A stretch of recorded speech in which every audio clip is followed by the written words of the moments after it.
Les écoles de commerce, scam ou pas scam?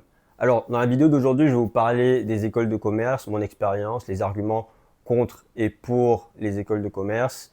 Je vais parler du système éducatif en général en France, ce qui, selon moi, fonctionne ou ne fonctionne pas. Et puis voilà, après, ça sera un peu à vous de vous construire votre propre opinion.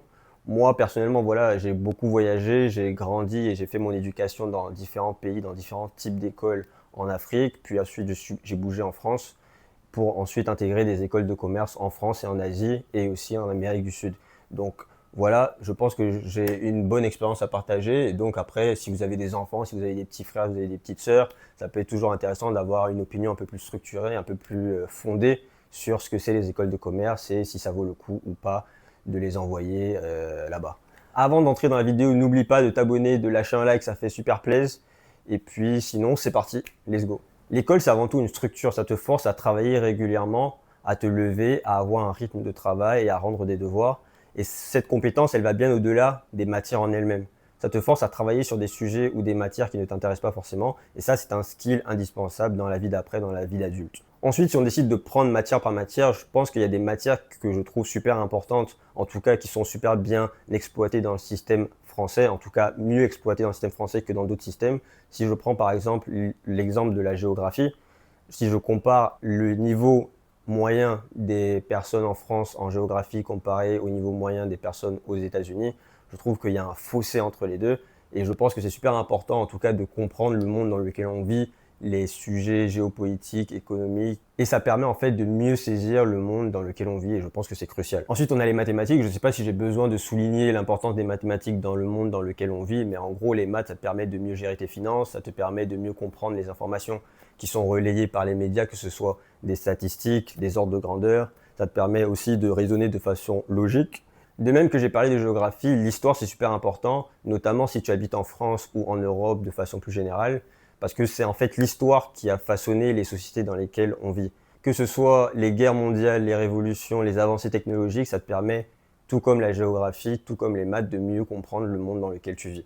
Après, moi j'ai mon avis un peu plus mitigé sur l'histoire qu'on nous apprend à l'école, parce que je pense que l'histoire est écrite par les vainqueurs, et donc si tu es noir, si tu es africain, tu sais que l'histoire qu'on te raconte dans le système éducatif français n'est pas exactement celle qui s'est passée auparavant. Enfin, selon moi, le gros défaut du système éducatif français, mais pas spécifiquement français, je pense que c'est n'importe quel système éducatif, c'est qu'on n'explique pas assez pourquoi on apprend ce qu'on apprend. Par exemple, on va t'apprendre la géométrie, la trigonométrie. Bien sûr, si tu deviens architecte, ingénieur, etc., ça peut toujours servir, mais sinon, pour la vaste majorité des élèves, qui vont devenir adultes et rentrer dans la vie active, la trigonométrie, les théorèmes, la géométrie, ça ne sert strictement à rien. En tout cas, je parle pour ma part et pour les gens qui m'entourent, je sais qu'ils n'utilisent pas ça dans la vie de tous les jours. C'est pourquoi je pense qu'il y a un décrochage un peu normal des élèves arrivés en troisième, seconde, première, car ils n'arrivent pas à relier l'apprentissage au réel. Donc maintenant que j'ai posé en fait les bases un peu sur ce que je pense du système éducatif en France, venons-en aux écoles de commerce. Moi, personnellement, je peux en parler, je pense, de façon nuancée et avec mon expérience parce que c'est le parcours que j'ai réalisé. Moi, personnellement, j'ai étudié dans l'une des trois grandes écoles de commerce en France à la sortie de mes études, ce qui m'a permis d'étudier en France et à Singapour. Et ensuite, j'ai enchaîné avec un master en management à Singapour, où j'ai passé 6 mois à Singapour. Ensuite, le master m'a envoyé à Hong Kong, où j'ai passé 6 mois. Et ensuite à Sao Paulo, au Brésil, où j'ai passé 6 mois avant de commencer mon travail et la vie active.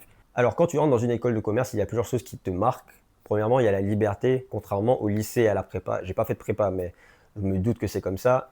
Tu as énormément d'heures qui se débloquent dans ta journée. Ce que j'aurais aimé, c'est que quelqu'un me dise que j'aurais autant d'heures qui se débloquent et du coup, comment mieux organiser mon emploi du temps et de mieux optimiser toutes ces heures qui se débloquent pour pouvoir faire quelque chose de plus pertinent. Ensuite, il y a tout le côté international. Je pense que c'est la plus grosse valeur ajoutée des écoles de commerce. Et ça vient d'un mec qui a fait son collège, son lycée dans différents pays en Afrique.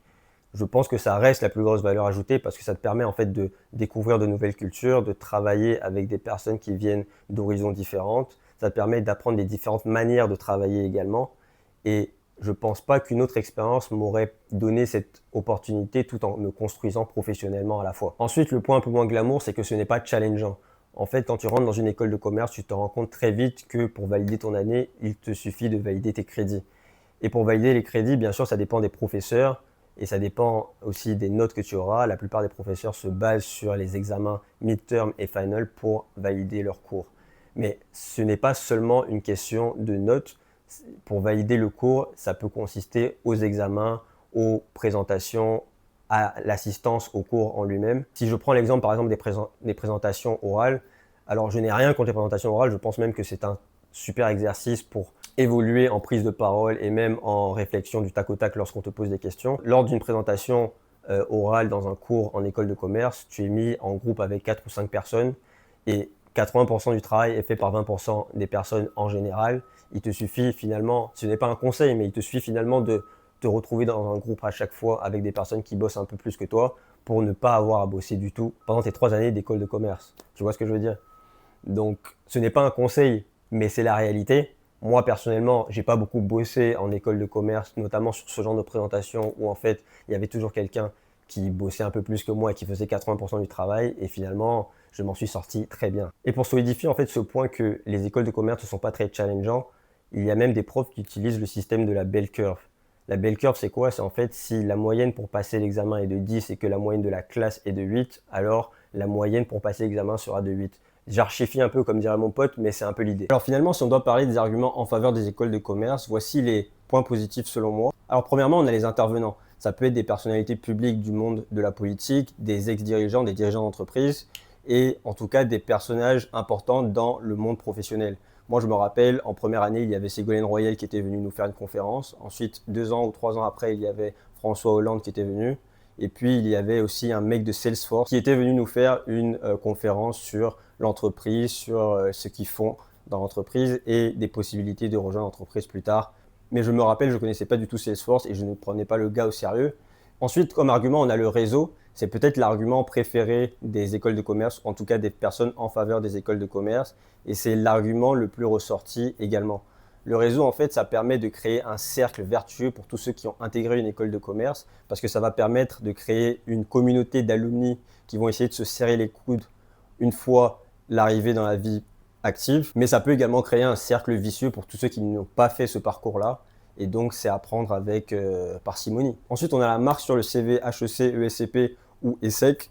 Une fois que tu rentres dans la vie active, les recruteurs, en fait, regardent ton CV et s'ils voient un de ces noms-là, un de ces noms prestigieux, ça te donne une crédibilité immédiate au moment de postuler au job. Ensuite, on a le potentiel retour sur investissement. Je pense que si tu te bouges un peu les fesses, tu peux trouver un job correct avec un salaire assez haut qui justifie potentiellement l'investissement initial. Donc voici un peu les arguments en faveur des écoles de commerce. En ce qui concerne les arguments contre les écoles de commerce, voici ce que moi je pense. Premièrement, on a le coût, évidemment, c'est énorme. On parle de dizaines de milliers d'euros pour quelques années. Est-ce que ça en vaut la peine? Pas toujours. Ensuite, on a la sélection sociale, de la même manière dont je parlais de cercle vertueux au niveau du réseau et de la communauté d'alumni.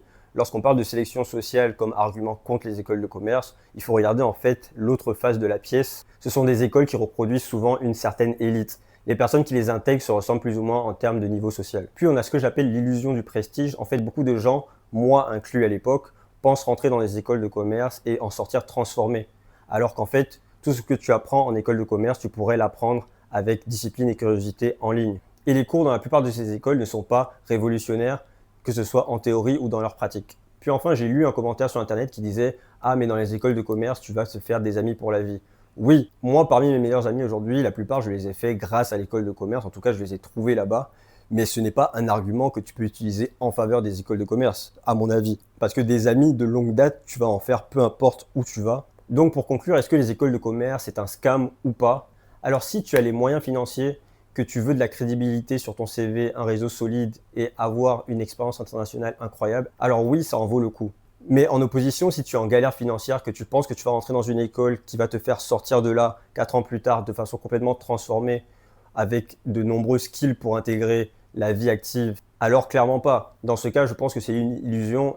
Alors tu ferais peut-être mieux d'apprendre en ligne et de gagner directement en expérience dans des boîtes et des compagnies qui pourraient te donner cette expérience-là de savoir-faire, d'où l'importance de l'apprentissage selon moi. Donc en résumé, les écoles de commerce, pour moi, c'est ni totalement un scam, ni totalement une bénédiction. C'est un peu comme un tremplin, un accélérateur, mais comme n'importe quel tremplin, il ne sert à rien si tu ne sautes pas dessus. Donc voilà, c'était ma vidéo sur les écoles de commerce. N'hésite pas à lâcher un like, à t'abonner à la vidéo, et on se retrouve peut-être la semaine prochaine, si je suis chaud, pour une nouvelle vidéo. Je pense faire une vidéo sur l'assassinat de Charlie Kirk ou sur Rick and Morty, à voir. Voilà, c'était tout pour moi. Salut!